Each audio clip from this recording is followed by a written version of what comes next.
Assalamualaikum warahmatullahi wabarakatuh. Perkenalkan, kami mahasiswa Universitas Islam Negeri Sultan Taha Saifuddin Jambi, program studi Ilmu Pemerintahan kelas 2C. Di sini, kami ingin memenuhi tugas UAS mata kuliah Fikih Muamalah dengan dosen pengampu, Ibu Dr. Rahmi Hidayati Al-Idrusia, SAG MHI. Di sini, kami akan menganalisis praktek muamalah atau kerjasama di daerah kami yang memiliki keunikan, relevansi, atau bertentangan dengan hukum Islam seperti riba, yaitu pembungaan uang. Riba adalah istilah dalam Islam yang merujuk pada praktik atau sistem pengambilan bunga atau tambahan keuntungan atas pinjaman uang. Praktik ini dianggap sebagai dosa besar dalam Islam karena dianggap tidak adil dan merugikan pihak yang meminjam. Setelah saya analisis, ternyata banyak sekali di daerah saya yang masih melakukan praktik riba, seperti pembungaan uang. Berikut cuplikan wawancara dari kelompok kami dengan salah satu warga di daerah sini.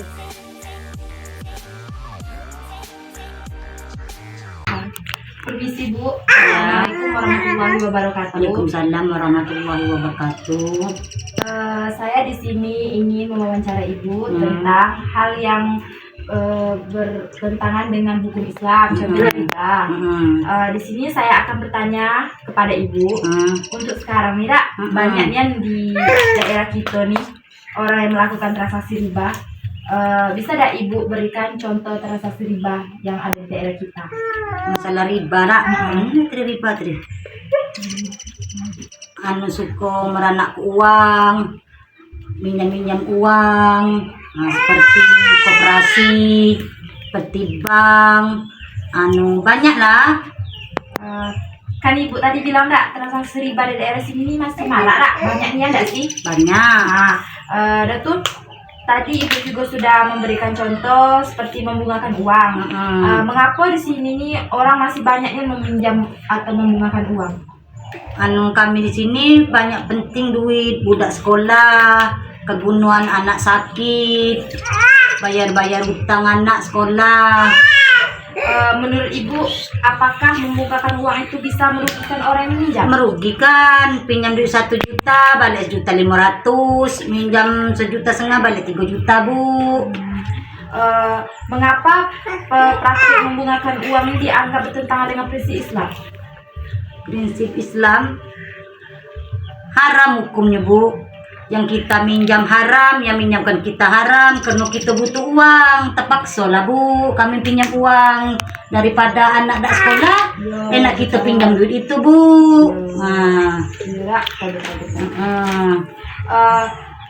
Bisa Ibu contoh ada orang daerah sini yang membungakan uang? Ya, seperti koperasi, bank, pinjam macam seperti banyak lah minjam ke duit. Iya.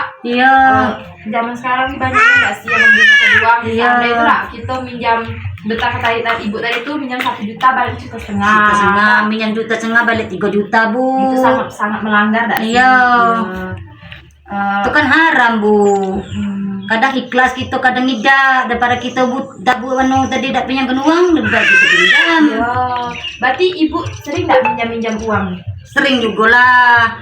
Seperti koperasi, seperti duit bank. Berat nggak sih Bu hati Ibu rasanya? Berat lah Bu. Daripada kita tak pinjam, dari mana kita dapat pinjam duit? Pinjam sama tetangga kita tak dapat. Iya.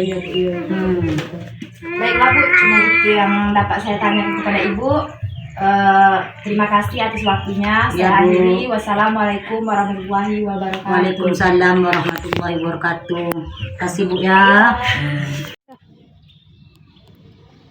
Jadi, riba adalah istilah dalam Islam yang merujuk pada setiap tambahan atau kenaikan dalam transaksi yang melibatkan utang atau barang yang dianggap tidak adil dan tidak sah menurut hukum syariah.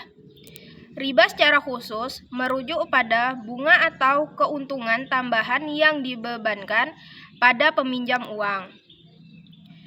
Ada 2 jenis riba yang diidentifikasi dalam literatur Islam. Yang pertama, riba al-nasi'ah. Ini adalah jenis riba yang paling umum, yaitu bunga yang dikenakan pada pinjaman uang. Riba al-nasi'ah terjadi ketika seseorang meminjam uang dan harus mengembalikannya dengan tambahan bunga setelah periode waktu yang tertentu. Contohnya adalah bunga pada peminjaman bank konvensional. Yang kedua, riba al-fadhi. Ini adalah riba yang terjadi dalam transaksi jual beli barang ribawi atau seperti emas, perak, gandum, kurma, garam, dan jelai, di mana ada ketidakseimbangan dalam kualitas atau kuantitas barang yang diperlukan. Misalnya, menukar 1 kg gandum kualitas baik dengan 2 kg kualitas rendah. Ada larangan riba dalam Islam. Al-Quran dengan tegas melarang riba dalam beberapa ayat, termasuk surat Al-Baqarah, surah Al-Imran, dan ayat-ayat ini mengutuk riba sebagai tindakan zalim dan tidak adil. Hadis Nabi Muhammad SAW mengutuk riba dalam banyak hadis, menganggap sebagai dosa besar dan memberikan tentang konsekuensi buruknya bagi individu dan masyarakat. Alasan-alasan larangan riba. Yang pertama, keadilan. Riba dianggap sebagai praktik eksploitatif yang merugikan pihak peminjam, yang biasanya berada dalam posisi yang lebih lemah secara finansial. Yang kedua, ketidakadilan sosial. Riba memperkaya pihak yang memberikan pinjaman tanpa usaha yang adil, sementara pihak yang meminjam bisa terjerumus dalam lingkaran utang yang tak berkesudahan. Yang ketiga, keseimbangan ekonomi. Islam mendorong distribusi kekayaan yang adil dan mencegah akumulasi kekayaan yang berlebihan di tangan segelintir orang. Yang keempat, penciptaan ketenaga sosial. Praktik riba dapat menciptakan ketegangan dan ketidakstabilan sosial karena memperburuk ketimbangan ekonomi. Dengan mengikuti prinsip-prinsip tersebut, sistem ekonomi dan keuangan Islam bertujuan untuk menciptakan masyarakat yang lebih adil, sejahtera, dan harmonis.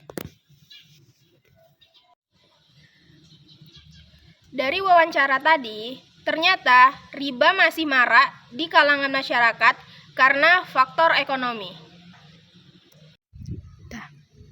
Sekian dari saya ucapkan wassalamualaikum warahmatullahi wabarakatuh.